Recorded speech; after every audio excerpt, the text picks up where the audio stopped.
হাসিনার সাম্প্রতিক বক্তব্য পরিস্থিতি জটিল করে তুলেছে স্বীকার করে ভারতের কংগ্রেসের সিনিয়র নেতা ও পার্লামেন্ট মেম্বার শশী থারুর বলেছেন, ভারতের উচিত এটা বুঝিয়ে দেওয়া যে তারা কোনো নির্দিষ্ট দল বা গোষ্ঠীর চেয়ে সকল বাংলাদেশের কল্যাণের প্রতি প্রতিশ্রুতিবদ্ধ। এমনকি হাসিনার বক্তব্যকে ঘিরে কংগ্রেস বিব্রত বলেও জানান তিনি। সোমবার 10 ফেব্রুয়ারি নয়াদিল্লিতে ফরেন করেসপন্ডেন্টস ক্লাব একটি বইয়ের মোড়ক উন্মোচনের পর গণমাধ্যমের সঙ্গে আলাপকালে এসব কথা বলেন ভারতীয় এই এমপি। বাংলাদেশের সাবেক প্রধানমন্ত্রী শেখ হাসিনার সাম্প্রতিক বক্তব্য নিয়ে করা প্রশ্নের উত্তরে শশী থারুর বলেন, তার সাম্প্রতিক বক্তব্য পরিস্থিতি জটিল করে তুলেছে। এটি আমাদের জন্য জটিলতা তৈরি করছে। শেখ হাসিনার বিবৃতির ক্ষেত্রে আমরা কিছুটা দ্বিধাগ্রস্ত।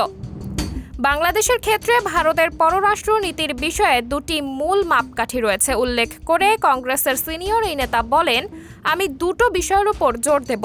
আমাদের এমন কিছু প্রকাশ্যে বা গোপনে করা উচিত নয় যা বাংলাদেশের অভ্যন্তরীণ বিষয়ে হস্তক্ষেপের ইঙ্গিত দেয়। দ্বিতীয়ত, আমাদের জনগণের স্বার্থে বাংলাদেশের জনগণের মঙ্গলকে সর্বোচ্চ গুরুত্ব দেওয়া উচিত। ভারতের এই পার্লামেন্ট সদস্য বলেন, বাংলাদেশের ঘটনাগুলো সম্পর্কে ভারতকে খুবই সতর্ক থাকতে হবে। যা ঘটেছে তা স্পর্শকাতর।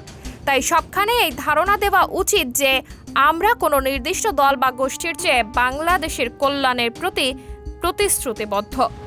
তিনি আরও বলেন, বাংলাদেশ আমাদের পাশেই, তাই দেশটিতে যা ঘটেছে তা আমাদের নিবিড়ভাবে সাবধানতার সঙ্গে পর্যবেক্ষণ করা উচিত।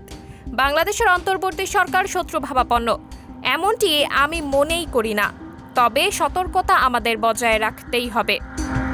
সাবরিনা জলিল, সবার কথা।